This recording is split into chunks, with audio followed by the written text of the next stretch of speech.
the redeemed of the Lord say so, because the world needs to know. Let the redeemed of the Lord say so, because the world needs to know. Let the redeemed of the Lord say so, because the world needs to know. Let the redeemed of the Lord say so, because the world needs to know. Greetings. Welcome to Say So, where we talk about it, whatever it is, because what you do not know can hurt you. So let's get to the root. For today's episode of Say So, I am going to explore and dig a bit to get to the root of the topic entitled Recidivism. And basically it means to fall back, right?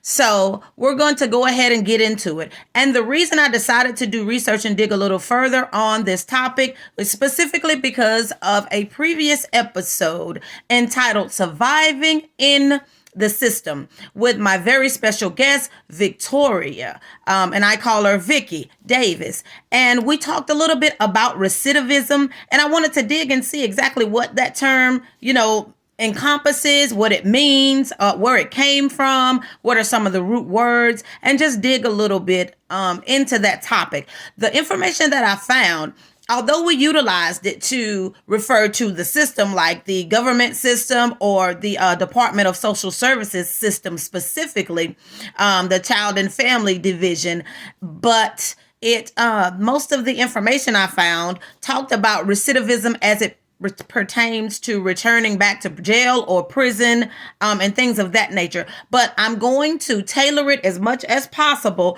to the topic of the system, because that's what really sparked my interest. When taking a class, I found out, that the recidivism rate is extremely high for families. And there's just a cycle for if you typically have found yourself in the system, then it could be possible that your parents were in the system and you're in the system. And statistically speaking, your children are supposed to be in the system and their children, and so on and so forth. So it's really a vicious cycle, and what Christendom referred to as a generational curse, meaning that it goes from one generation to the next, to the next, to the next. And that can also be said for generational blessings. So it can be a negative or positive thing, things that come down, almost like hand-me-downs, things that come down from one generation to the next. But we're going to get into recidivism. So the root term or words for recidivism actually come from the Latin language, and it means back. And codere means to fall back. And basically put together, that means to fall back, right? To fall back into something. You were going forward, you were doing well, but for whatever reason, you fall back into something that you had possibly previously been delivered from, or something that you had come out of, right? So recidivism is the tendency of a convicted criminal to re-offend. Simply put, that's the definition. Now, some synonyms or similar words to the term recidivism are as follows: backsliding. And we know in Christendom, that's a word that's found in the Bible. And the scripture talks about or refers to God being married to the backslider, which pretty much means somebody that has fallen back into the sin or the things that they used to do, somebody who has regressed, that he's married to them, meaning he still loves them, he still cares for them, he still desires to see them saved, healed, delivered, and set free. The next one is to relapse or to lapse. Now, also reverting, like to revert back to an old behavior, old habit, old addiction, or old dependency. Could even be revert back to an old relationship, right? Or friendship or interaction of some sort. To decline. So not to incline, but to decline. And we know that sometimes people can experience a decline in life. It can be financial, it can be spiritual. It's basically saying that you were here, but now you're here. And D means as in decrease, so it's a coming down, it's a reduction. And Degeneration.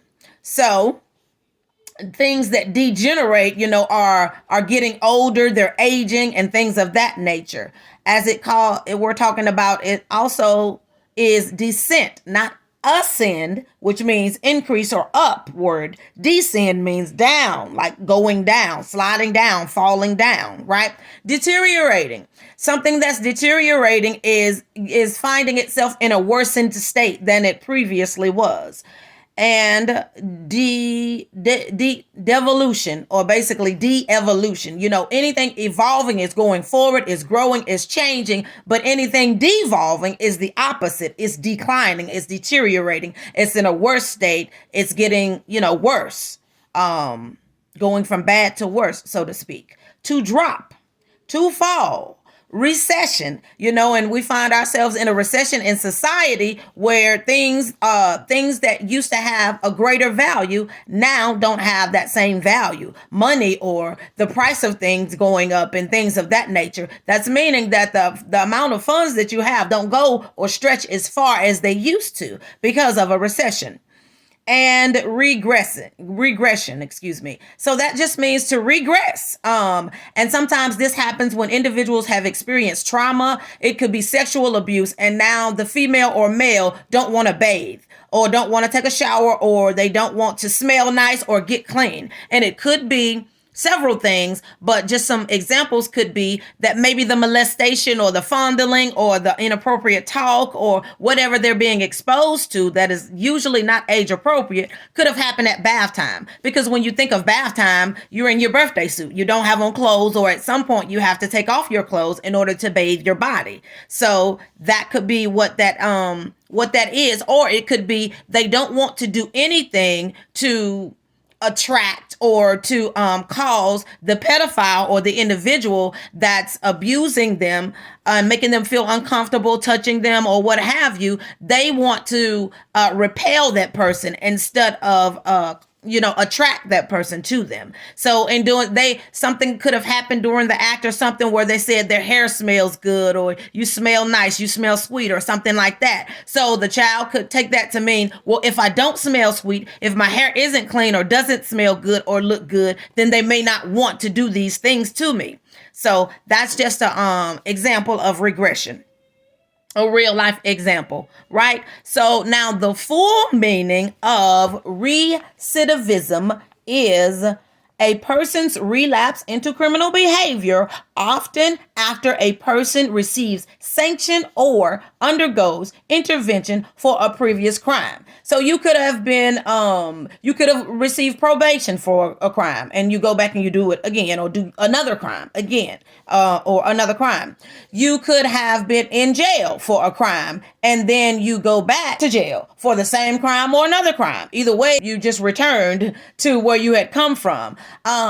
You could have been in prison and you do another crime, commit another crime over time, or some individuals actually do it immediately. So it could be, let's say you've done an extremely long stint of prison time. Let's say you went in at age 15. You come out at 30. And it seems that pretty much, 50% of your life has been lived behind bars. So when you get out into society, you may think, I can't survive here. Like, I don't know where to go. I don't have the supports. I don't have money. You may think that you cannot survive. So you may do a petty crime or anything just to go back in, because you feel like, because you've spent so many consecutive years in jail or in prison, that's your life. That's predictable. It's more secure. You understand and know that you're going to be fed. You're going to have shelter. Like, things are going to be handled for you. Whereas you come out in society and you have to do these things. You have to work. You have to find a way to have money. You have to have a roof over your head. You have to have clothes and your personal needs met, or what have you. So that is just an example of you receiving a sanction or going to jail, or a warning, probation, something, a smack on the wrist or something saying, hey, if you do this, then there are actually 3 reasons for an increase or a rise in recidivism. right? So the first one is criminal history. And that just literally is what it says. Having a history of being a criminal or having a history of this sort of behavior or tendency towards this behavior, right? The second reason for an increase or uptick in recidivism is age at discharge. So once again, they're talking about jail or prison time. And I'm just assuming the reason for or potential reason for the age at discharge. Let's say you are discharged at, and let's go back with the previous episode. With the previous example, you were 15, you're being discharged at 30. Although biologically, you are 30 years old, you've had 30 consecutive birthdays. Developmentally, you're likely not 30 years old, because to have you on one side and someone who is 30 years old who has not been incarcerated for 50% of their life, the responsibility, the obligations, the sense of duty is going to be completely different, because pretty much all of your life, because prior to 15, from 15 to infancy or conception, someone was taking care of you typically, unless you have an extremely, rough life and you went on the streets or what have you. But let's just say someone's been taking care of you from conception to 15. You go to prison, and like I said previously, everything is pretty much provided for you, or the bare necessities or your needs are taken care of by someone else, by the system or what have you. So your sense of responsibility or obligation or sense of duty as a 30-year-old male or female is going to be the development and everything is going to be arrested, because it's almost like pressing a pause button for 15 years and then unpausing it and letting you out. Yet that the things that you would have been able to do, graduate high school, get your driver's license or get a learner's permit, get your first job, maybe go to prom. Some people by 30 are married. Some people by 30 have dated or things of that nature, and just experience things, gone on vacation, and things of that nature, attended other people's weddings, attended funerals, attended, just things. Life has gone on while you were behind those walls, and your life is kind of at a standstill, because it's not really congruent with those of us who haven't been incarcerated for an extended period of time or for the past 15 years, right? And the third and final reason for an uptick or increase in recidivism, or for high recidivism rates, is environment or geographic environment. So it could be that, let's say, before you went in, you were living on, the east side of town. When you come out, you're still living on the east side of town. Now, this would be detrimental if there were substance abuse issues. And, there are stories that, that people smuggle substances inside the jails and the prisons. So you may have been able to continue that lifestyle to a certain extent or what have you. You may have changed the type of drug that you had access to or what have you, but something of that nature. So you come out and you're in the same environment. You probably know where all the drug houses are. You probably know where all the drug boys are. You know where they running numbers or gambling or drinking or sexing. You know where the prostitutes are on Liberty Street or what have you. So you being in the same environment is typically, there's a saying that says, if you want something you've never had before, you have to do something you've never done.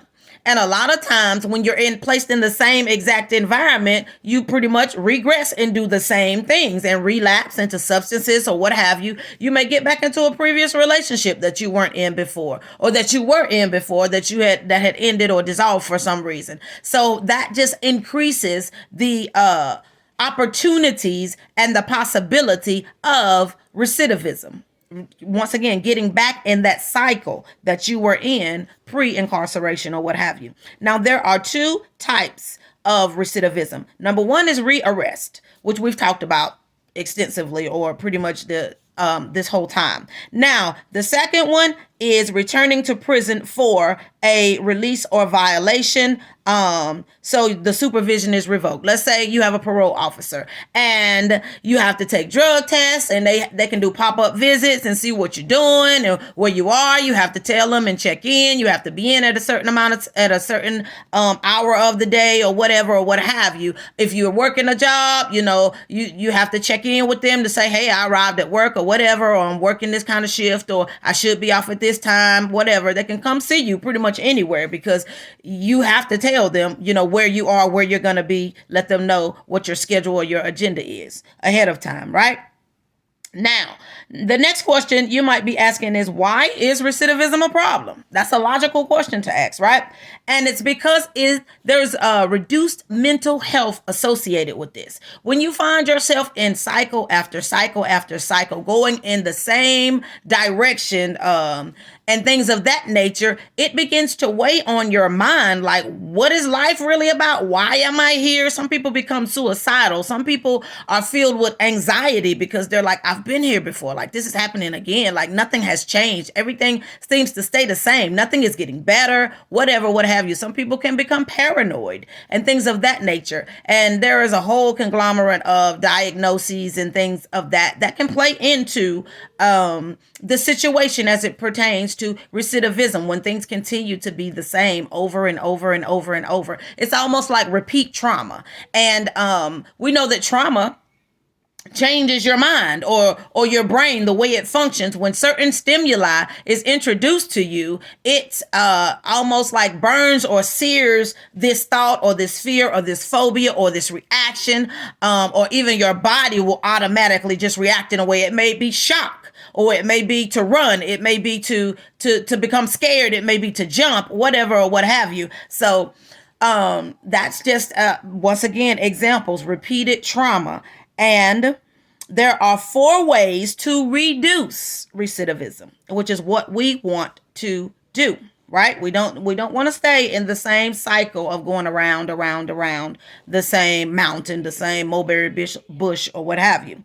So one of the first of the 4 proven ways to reduce recidivism is improving motivational factors. So figuring out, and let's go ahead and turn this toward parenthood and the system and things of that nature, because this could go, continue to go on with being incarcerated and those sorts of cycles. So improving motivational factors, finding out your why as a parent. What type of parent do you want to be? Why did you become a parent? Why do you feel that motherhood or fatherhood or parenting or caregiving or being the guardian of someone or fostering or adopting or what have you is important or imperative? So what motivates you to do what you do or what you've done?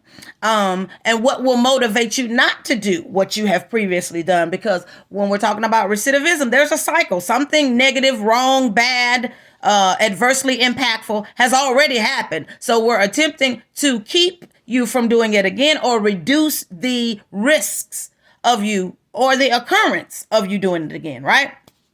Number 2, the second proven way to reduce recidivism is early assessment of the risks and needs. And people, social workers and stuff do this when families are in the system. They weigh the risks against the needs. Okay, if this family's needs are met, then they're less likely to be at risk for doing this thing. Let's say if mom loses her job, mom or dad or someone, the parent or parents lose their job, they're unemployed, they're stressed, they're frustrated, they have children, they have mouths to feed.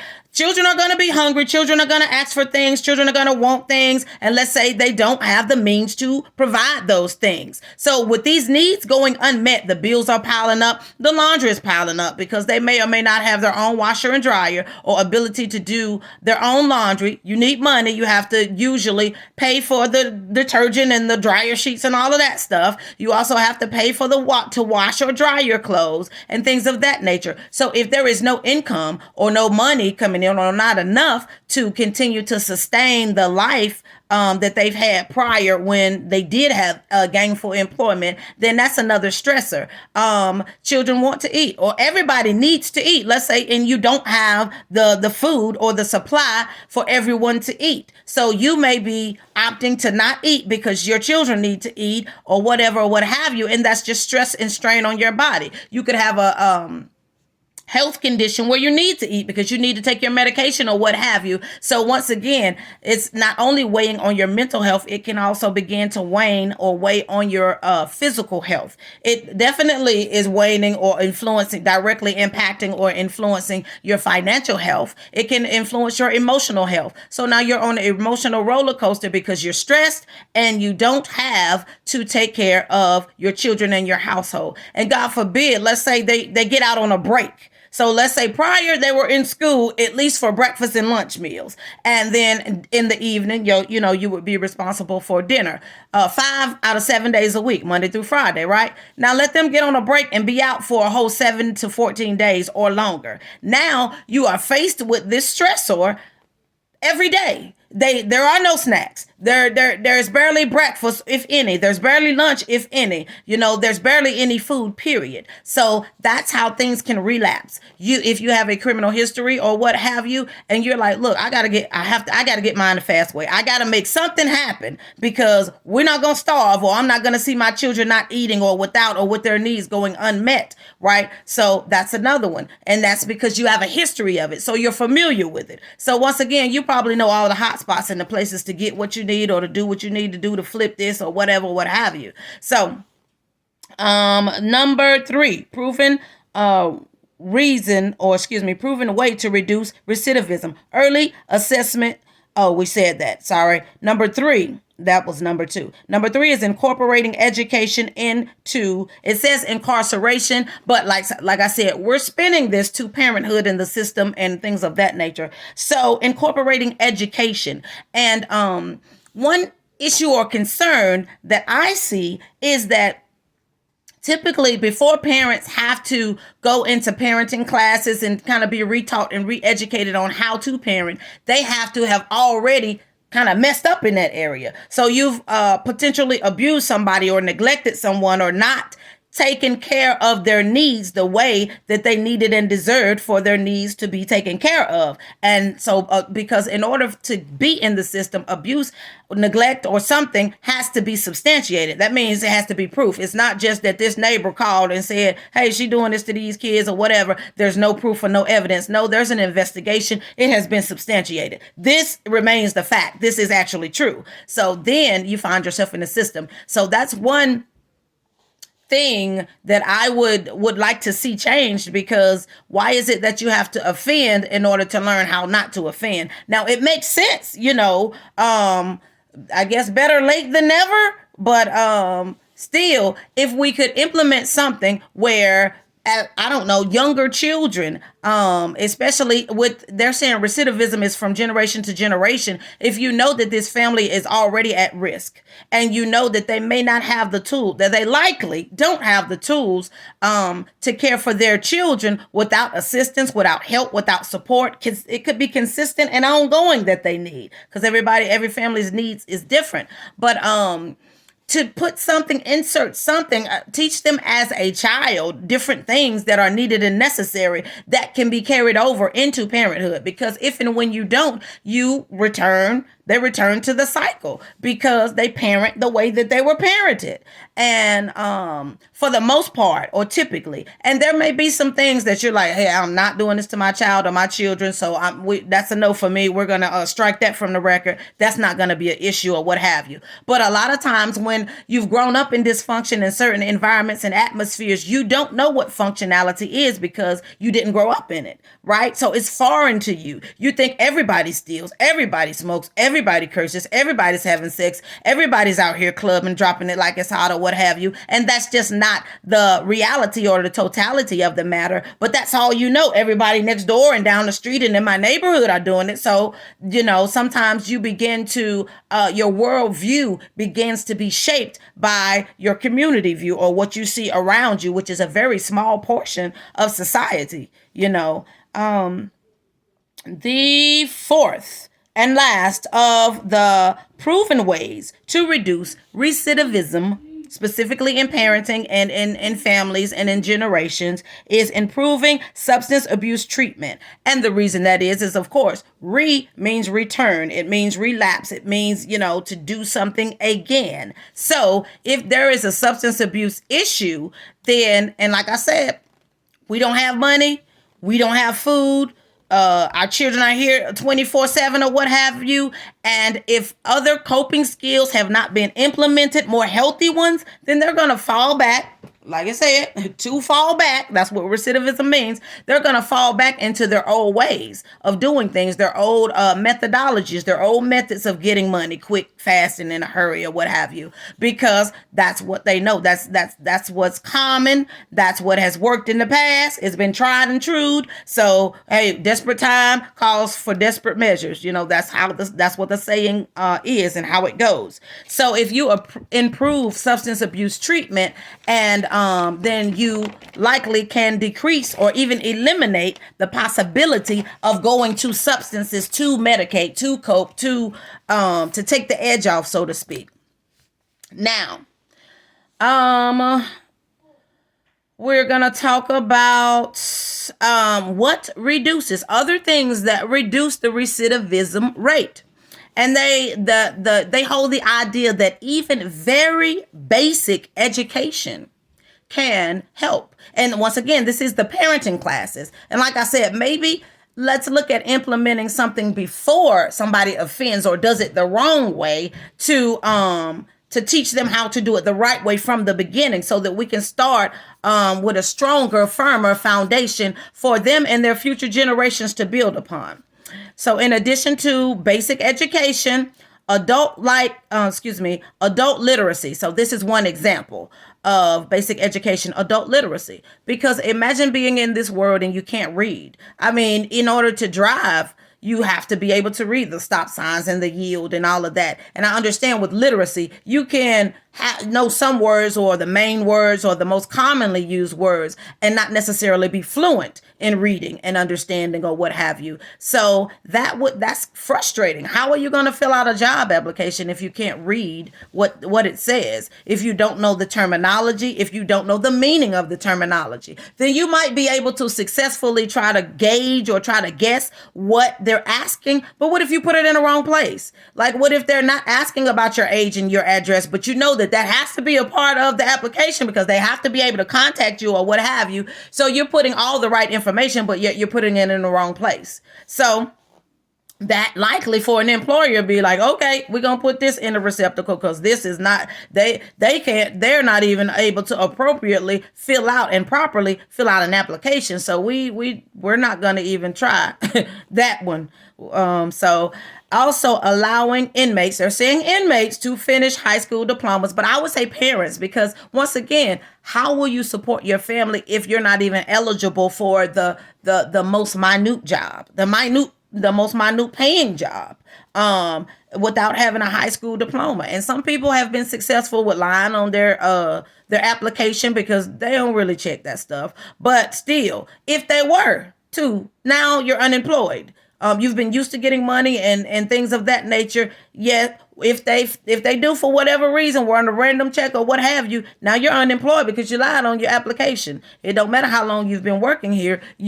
From the beginning, you did not qualify to work here.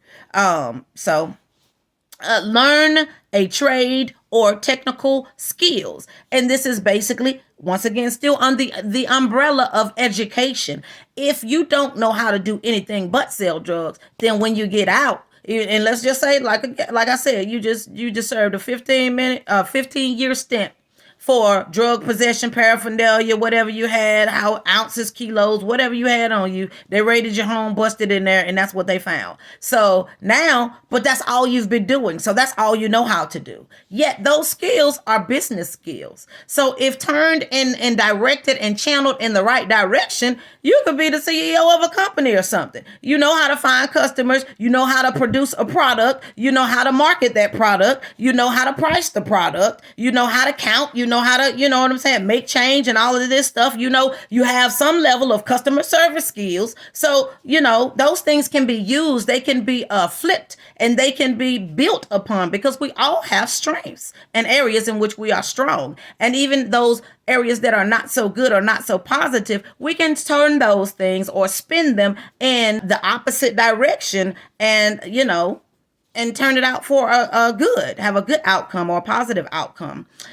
Pursuing post-secondary educational opportunities. Some people, now we will revert back to the jail situation or scenario. Some people may have to be locked up in order to be able to focus long enough to get their high school diploma and or a certificate or a trade or a certification, a technical skill or a degree, simply because they are easily influenced. So if they have the option of studying for a test or going to a party this weekend, they're going to go to a party, simply put.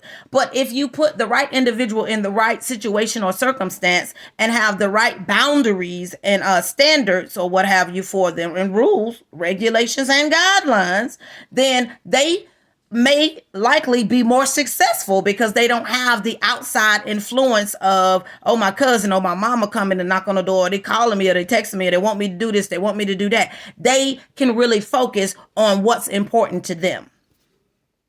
And that's pretty much it. So they're saying allow them educational opportunities while they're incarcerated. That can greatly reduce the recidivism rate. And like I said, that's likely due to the outside influences. That's likely due to what's going on. You know, they want to be in the middle or whatever. They may be the life of the party or what have you. But if there is no party, then you can focus on, you know, what you need to be focusing on, or what's most important. Now, we're going to go over the 8 risk factors of recidivism, and they are antisocial behavior. And some people say, she acting all antisocial. That's really not what antisocial behavior is. Antisocial behavior is literally criminal behavior. When we think anti, we think against, and then we put social there. And then we're like, okay, so she's acting standoffish, she acting stuck up, she acting bougie, he, she, they, but that's not what antisocial actually means. And in the DSM-5, then, or, you know, just the DSM, the list of psychological disorders and things of that nature, it has antisocial behavior and antisocial personality and things of that nature. So this is simply not social, but this is criminal behavior and being prone to that.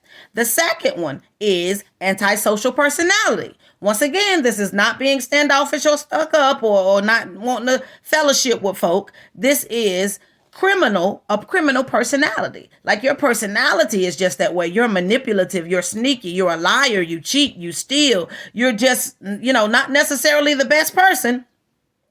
And that's your personality. You know what I'm saying? Or the personality that has developed, or the personality you've chosen, or the way you've, your defense mechanism that you have built up. So you got to be a thug. You're really not. You're really soft and love people and afraid of rejection or whatever, or insecure on the inside. But you have to show that, hey, I'm from the streets, and I got the streets, and the streets ain't gonna get me. You know what I'm saying?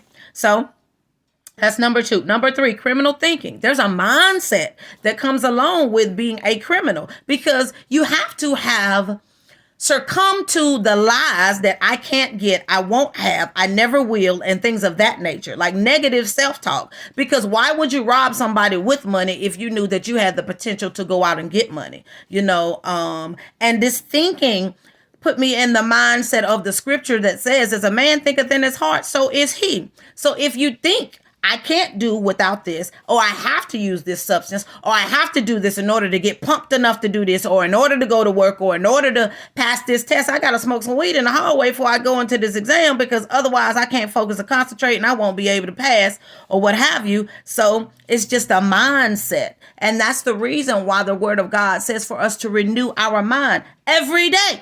And sometimes more than once a day, because that stinking thinking has a way of finding itself in. And once again, if you think it, then it's only a matter of time, and you give in to that thought and you believe that thought, then, and it gets in your heart, it's only a matter of time before you act on it, on what you're thinking.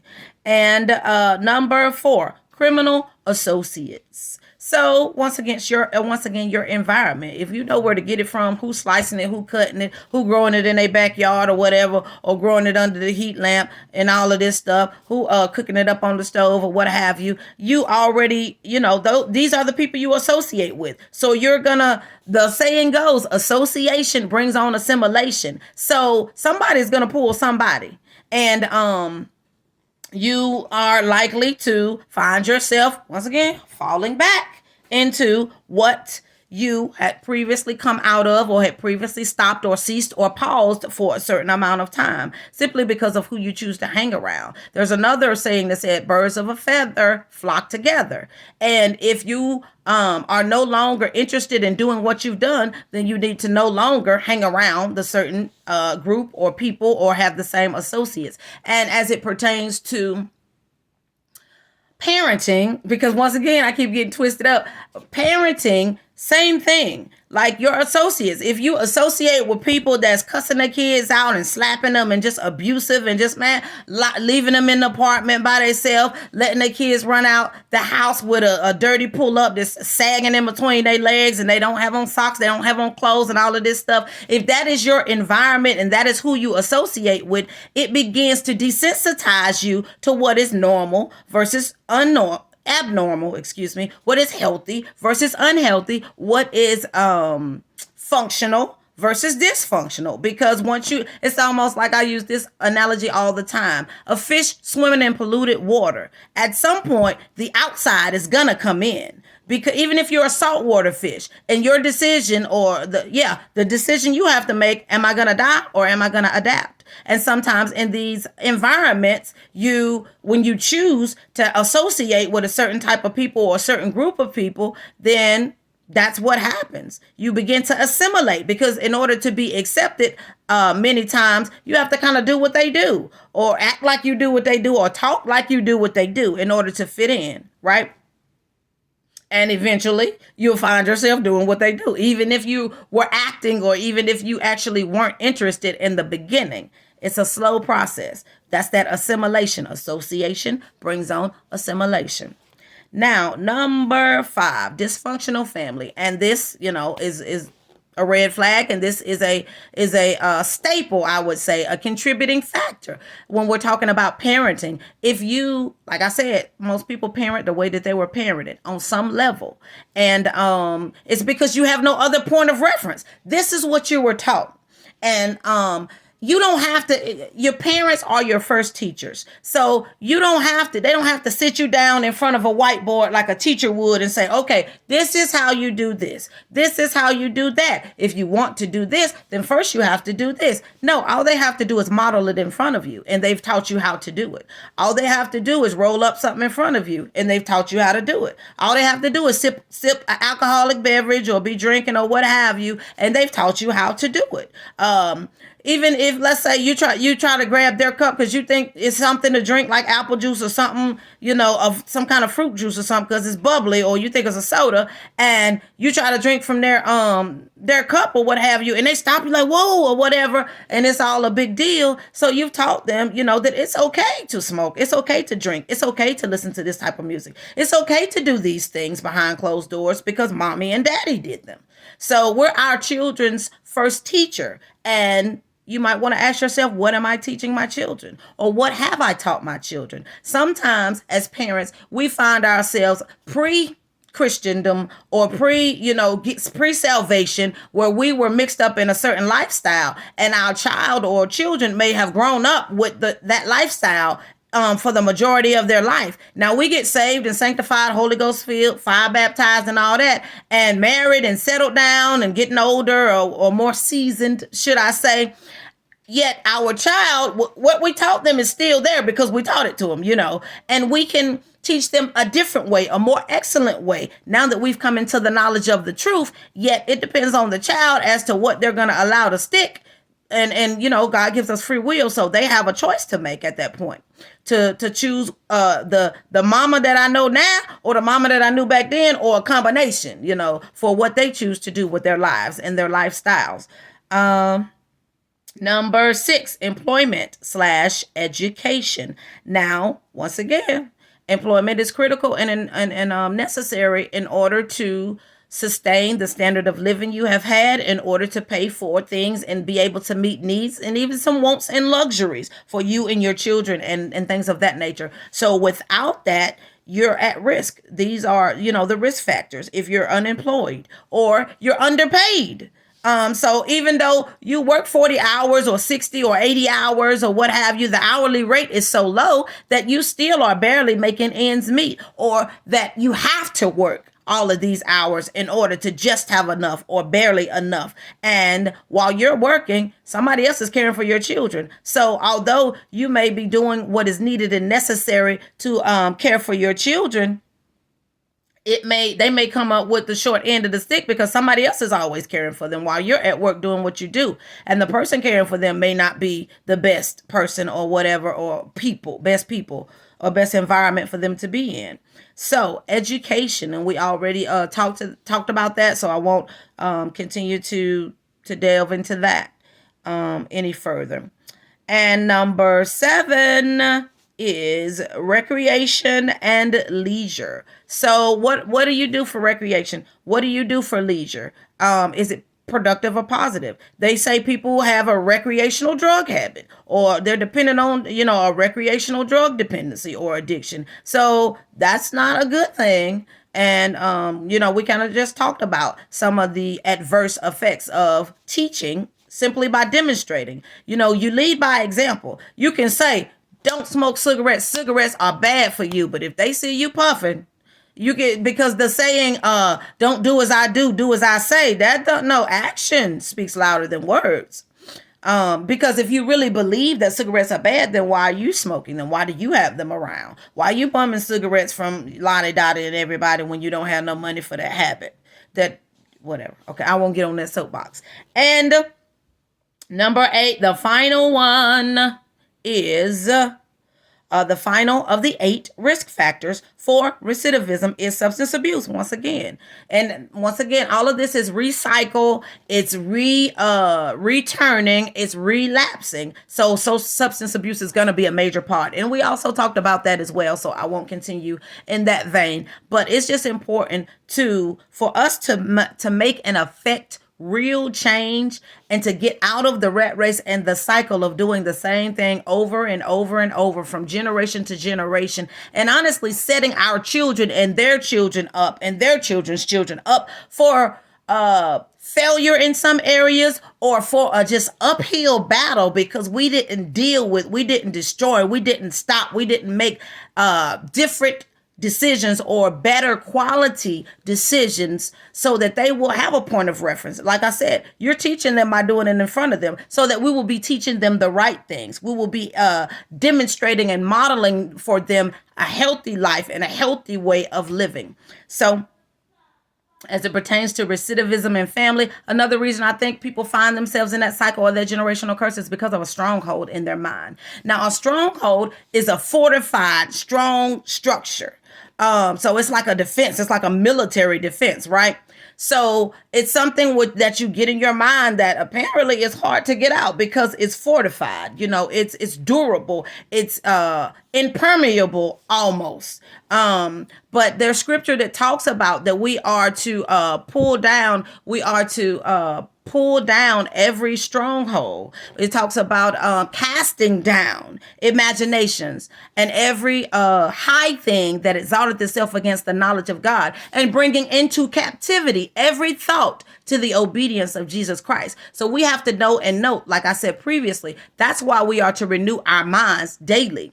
And like I said, momentarily sometimes the spiritual warfare and the mental is going on, consistently or whatever throughout the day, depending on where you are and your stressors and all of that, or what's happening in your life at the moment.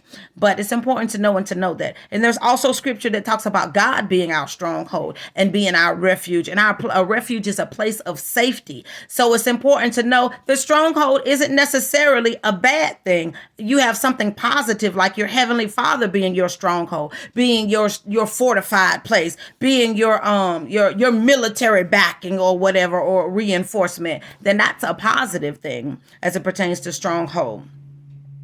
And it also talks in 1 Corinthians chapter 10, verse 13, about how God will make a way to escape with every temptation. You know, they talked a lot about substance abuse. They talked a lot about relapsing, and a lot about your thinking, and a lot about your dysfunctional family, and a lot about cycles and generational things, and parenting the way you've been parented, and things of that nature. And, you know, there are times when the abused grow up and become the abuser. So in order to stop these cycles and things, when God makes that way of escape, you have a choice. You have to choose to take that way of escape, because the temptation may be too great. So you'd have to choose, hey, flee, whatever you have to do so that you're not tempted, because even especially when it comes to substance abuse. And I think of it in the parent context. What if you work hard? What if you lost your children or child because of substance abuse and other issues or what have you? Let's say, and then you work really hard to get them back. You're reunited, your family comes back,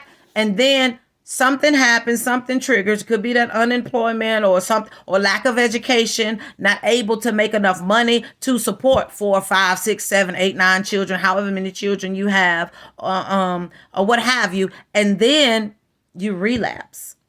It's that cycle. So you lost them, you worked hard to get them back, you relapse, and you lose them again. Now the system is not going to keep playing with you. You know what I'm saying? So I'm not sure, what that looks like, but I do know at some point enough is enough. Like that's it. The meeting adjourned. Like that's it.